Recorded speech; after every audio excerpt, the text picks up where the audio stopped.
সকলকে নমস্কার জানিয়ে শুরু করছি আজকের ধাম থানার অন্তর্গত সুয়াপুর ইউনিয়নে সুয়াপুর গ্রামে এই রথযাত্রা অনুষ্ঠান। জয় জগন্নাথের এই রথযাত্রা আমরা ছোটোবেলায় ধামরাইতে দেখতাম। আমরা সকলেই যেতাম সেখানে। বিভিন্ন জেলা ও থানার থেকে অনেক ভক্ত সমাগম হতো সেই ধামরাইয়ের ঐতিহ্যবাহী রথযাত্রায়। সুদূর ইন্ডিয়ার থেকেও অনেক ভক্ত সমাগম হতো সেই ধামরাইয়ের রথযাত্রায়। এখনও হয়, এখনও সেইভাবেই ধামরাইয়ের রথযাত্রা হয়। কিন্তু কালের বিবর্তনে আমাদের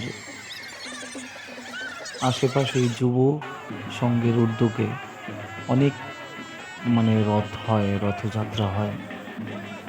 তারা রথ নির্মাণ করেছেন, সেখানে একটা আনন্দ ঘন পরিবেশ সৃষ্টি করেছেন। তারই ধারাবাহিকতায় আমাদের এই সুয়াপুরের যুব সংঘের উদ্যোগে এই রথযাত্রা নির্মাণ করেছে। এটা অনেকদিন ধরেই হয়ে আসছে। এই শিব মন্দির কমিটির উদ্যোগে তারা অনেকদিন যাবৎ এটা করে আসছে। এতে সুবিধা হয়েছে, অনেকেই ধামরাই রথযাত্রায় অনেক ভিড় ভাট্টা থাকে, যার জন্য ওইখানে যেতে পারে না।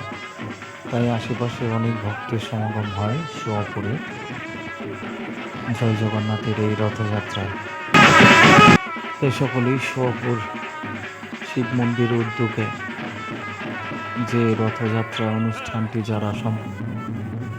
যারা পরিচালনা করে তাদেরকে মন খুলে আশীর্বাদ করবেন। তারা যেন এমনিভাবেই আগামী দিনগুলো আপনাদের জয় জগন্নাথের যেই রথযাত্রা সেটা যেন ওরা ঠিকঠাকভাবে পালন করতে পারে।